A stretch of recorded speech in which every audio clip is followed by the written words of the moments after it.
Olá, me chamo Claver Paz, eu sou aluno da disciplina de Projeto e Construção de Edifícios dentro da Universidade Federal do Ceará, e esse vídeo se refere a umas atividades inseridas dentro dessa disciplina. Nesse caso, nós vamos comentar um pouco sobre assuntos no contexto de instalações elétricas, na execução, projeto, propriamente dito, questões relacionadas à qualidade e questões sobre cultura de segurança que devem ser seguidos, né? Padrões de segurança que devem ser seguidos durante a execução desse tipo de serviço.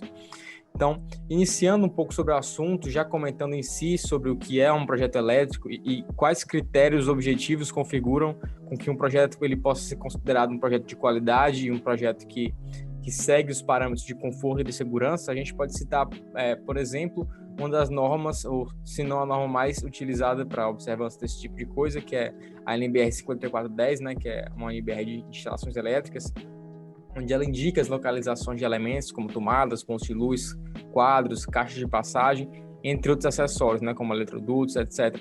Então, é só um comentário realmente breve sobre esse tipo de norma, né, que é sempre o parâmetro objetivo que a gente tem que estar observando. E além de seguir as normas, além da observância a esses padrões que são estipulados, né, pela norma brasileira, é muito conveniente que o projetista de instalações elétricas e também os executores entendam que o projeto de instalações elétricas ele tem que conversar com todos os outros projetos que são adjacentes a esse projeto em questão, né, para que se evite problemas relacionados a custos, incompatibilizações e retrabalhos. Então, por exemplo, o projeto de instalação elétrica ele tem que conversar com o projeto de estruturas, ele tem que conversar com o projeto hidráulico, ele tem que conversar com o projeto de alvenaria, justamente para que se consiga fazer esse projeto de forma mais otimizada possível, né? Então, por exemplo, evitando incompatibilidades de um eletroduto passando num pilar, ou de choque entre instalação elétrica e instalação hidráulica, esse tipo de coisa que pode comprometer seriamente a segurança, né? Então, a gente já tem softwares atualmente que são muito bons, que geram modelagens 3D, que nos possibilitam ver esse tipo de compatibilidade antes deles serem executados, né? E reduzem bastante o custo. Então, esses são os pontos principais que a gente tem que estar sempre observando quando a gente quer modelar e viabilizar já, abstrair um projeto de estações elétricas antes que ele seja construído, propriamente dito. Então, agora que a gente já comentou sobre essas questões relacionadas ao projeto em si, como é que a gente materializa a questão da execução do projeto elétrico, né? Quais são os fatores envolvidos, qual que é o fluxo padrão de atividades que estão envolvidas na instalação elétrica, né? Que deve ser observado geralmente. Bom, basicamente, os materiais, né, que são as ferramentas também que são utilizadas, elas são de acordo com a normatização NR10, né, que é também uma norma bastante conhecida. E dentro das ferramentas a gente pode citar a furadeira, o alicate, a chave de fenda, o multímetro, né?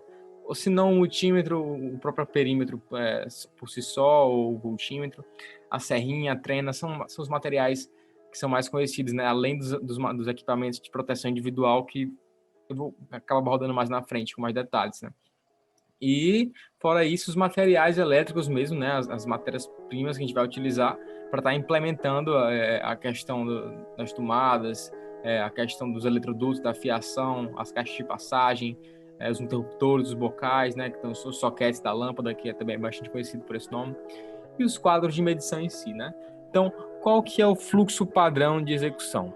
A execução da instalação elétrica, ela possui várias etapas, né? Mas o que a gente pode resumir a instalação com a implementação dos eletrodutos, depois as caixas elétricas, né? Ou suportes para a implementação de luzes e a realização das fiações e a execução das instalações, né? E, no caso, o acabamento, caso seja necessário.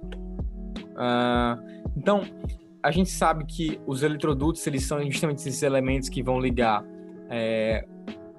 eles vão conduzir os cabos dos pontos de recebimento de corrente, né, entre aspas, até o local de destino, e vão garantir que esses fios estejam protegidos, reduzir a questão do risco de vazamento de corrente, vão servir como condutores dos cabos, né, que vão carregar a corrente elétrica. Sempre também comentar que durante a utilização dos eletrodutos, né, e dos cabos, sempre evitar quebrar os tijolos, né, quebrar os materiais cerâmicos, as alvenarias, e tentar utilizar isso de forma mais otimizada possível, né? Visando reduzir custos. Então, e não só isso, de utilizar a questão dos furos dos tijolos, né? Dos furos dos blocos cerâmicos para buscar reduzir desperdícios em entulho, mas também buscar ter cuidado com a quebradeira de materiais relacionados a elementos estruturais, né? Enfim, eletrodutos passando por colunas, por pilares, esse tipo de coisa. Tudo isso deve ser observado na fase também de projeto elétrico, né? Buscar evitar estar passando eletroduto por locais onde há uma questão estrutural envolvida. Mas se isso for uma questão pertinente e precisar ser feita, é interessante que os líderes técnicos dividam a responsabilidade com o operador, né? E isso seja uma informação conhecida a eles, né? Que está sendo necessário esse furo aí na estrutura. Então, deve-se evitar, como já comentado, né, o excesso de quebra de tijolos e blocos, e a colocação de fios e eletrodutos, então, é feita até chegar aos pontos de utilização da energia, né, que são as tomadas, onde são instaladas as caixinhas elétricas e os sockets, e, por sinal, né, é utilizado lá a questão dos padrões de cores para a utilização dos acessórios, né, as lâmpadas, etc. e tal. Então, basicamente, esse é o fluxo mais utilizado para instalação de instalações elétricas em uma residência familiar simples.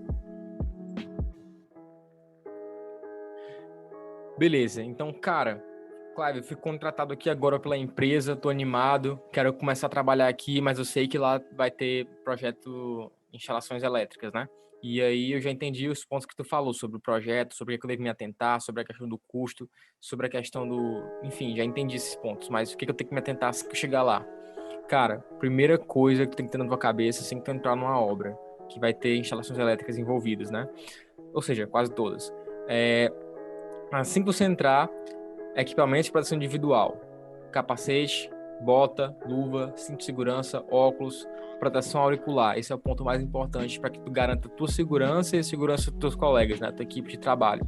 Além disso, tu tem que entender também a questão dessa cultura de segurança no campo, né? Ou seja, entender quais são as medidas de proteções coletivas, né? Além da proteção individual, a proteção coletiva. Então, por exemplo, cara, eu já tô de capacete, tô de bota, de luva, tô com cinto de segurança, tá tudo certinho. Mas eu sei que tem um ponto ali na obra que não é possível desenergizar. É óbvio que quando você vai fazer uma manutenção, você tem que buscar desenergizar antes de mexer ali, né? Mas, cara, não é possível desenergizar. Então, tu tem que sempre estar em contato com teus colegas para saber que aquele ponto é um ponto de risco, né? Além disso, é necessário que na obra sejam criadas barreiras para que esses pontos sejam visíveis, né? Sinalizações, enfim, setas, sinais, correntes de contenção, tudo para que aquele local seja conhecido como local, né, de risco. Ou seja, um local onde há vazamento de corrente, onde tem corrente viva ali e é um risco aos colaboradores. Então, é uma questão de controle coletivo que tem que ser muito bem colocada, né? Então, obstáculos, barreiras são muito importantes de ter em obra. Então, além disso, né, só um ponto importante que eu comentei anteriormente já, é a questão dos padrões de cores nos fios, né, a questão do fase, neutro e terra. Ter esse padrão dentro de uma construtora é importante também. Ter teus colegas também entendendo esse padrão é importante para que seja garantida essa segurança, né? Então, por último, mas não menos importante, uma questão sobre qualidade, né? Também vinculado à segurança, existem esses parâmetros objetivos que a gente tem que observar nas normas, né, sobre qualidade, que já foi comentado, mas uma coisa relacionada à segurança é de que, comumente, isso é um fato muito conhecido dos líderes técnicos das obras, é de que auditores eles vão ver as questões em que os colaboradores estão expostos, nas questões de segurança. Então, por exemplo, se houver lá uma situação de risco de morte no colaborador, ainda que o acidente não se consume, a construtora, no caso, ela é passível de tomar uma multa, justamente porque ela está permitindo que aquela situação de risco potencial aconteça, né? Então, esse é um ponto de análise que é muito comum de ser observado também, certo? Então, com isso a gente encerra aqui. Espero que tenha sido possível tirar as dúvidas básicas, que se consiga ter o mínimo necessário para que se consiga adentrar num projeto de instalações hidráulicas, na execução desse tipo de projeto. Só um comentário sobre a equipe. como já comentei, a minha equipe formada por mim, Clavis Repaz, mas também Mário Sérgio, Fernando Ayrton, Matheus Serafim e Felipe Rodrigues, né? Então, com isso, a gente encerra esse trabalho. Eu espero que vocês tenham gostado e um forte abraço.